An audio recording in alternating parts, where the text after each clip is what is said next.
সাম্প্রতিক সময় Facebook social মিডিয়াতে একটা ভিডিও ভাইরাল দেখা যাচ্ছে। একজন মুরব্বী চাচা 70-72 বছর বয়স হবে বা তারও বেশি হতে পারে। তিনি একজন নারীকে দেখে বলছে, মেয়েকে দেখে বলছে, মাগো কন্যা ছাড়া তোমাকে বেমানান, এমন একটা কিছু কথা বলছে। এখন চাচা এই কথা বলার সাথে সাথে মেয়েটা যে এমন খেপা খেপলো, চাচা তো আর বুঝতে পারলো না চাচা যে বেঙ্গলের বাসার ভিতরে ঢিল দিল।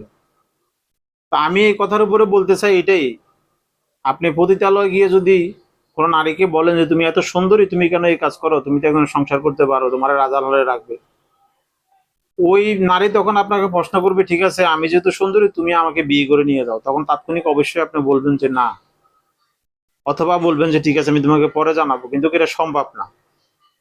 তো নারী যদি জানতে পারে যে আপনি তাকে বিয়ে করবেন না, তখন সে আপনাকে প্রশ্ন করবে, তুই যদি আমাকে বিয়ে না করস তাহলে অন্য কি করবে, সুতরাং তুই যে কাজ করতে আসছস সেই কাজ করে চলে যা।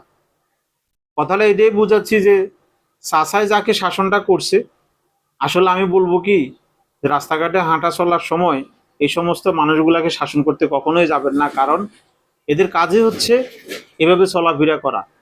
যৌবন যতদিন আছে ততদিন পর্যন্ত এরা এইভাবে চলাফেরা করবো, যৌবন 5-7-10 বছর পর্যন্ত। এরপরে এদের এই অহংকারটা বিলীন হয়ে যাবে, কারণ মানুষের যৌবন হচ্ছে আল্লাহর দানীয় জিনিস। সেটাকে যখন গুরুত্ব দেয় না, তখন সেই জিনিসটার আর মূল্যায়ন থাকে না। ওটা মূল্যায়ন যখন তার 10 বছর 5 বছর এর বেশি না। আর যারা যৌবনের মূল্যায়ন দেয়, সুন্দরের মূল্যায়ন দেয়, তারা চিরসবুজ সুন্দর থাকে।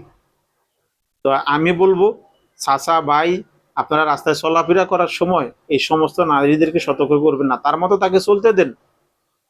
সে যদি এভাবে না চলে, আপনি ভালো মন্দ যাচাই বাছাই কিভাবে করবেন? রাস্তায় চলতে গেলে আপনি নিজের মতো করে শাসন করার চেষ্টা করবেন, বিনিময়ে আপনি বিপদে পড়ে যাবেন। সুতরাং এইখান থেকে নিজেদেরকে শিক্ষা নেওয়া উচিত যে এরা যদি রাস্তায় না নামে তাহলে আপনি ভালোটা কোথায় খুঁজে পাবেন।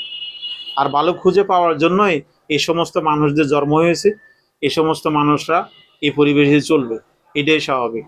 ধন্যবাদ সবাইকে।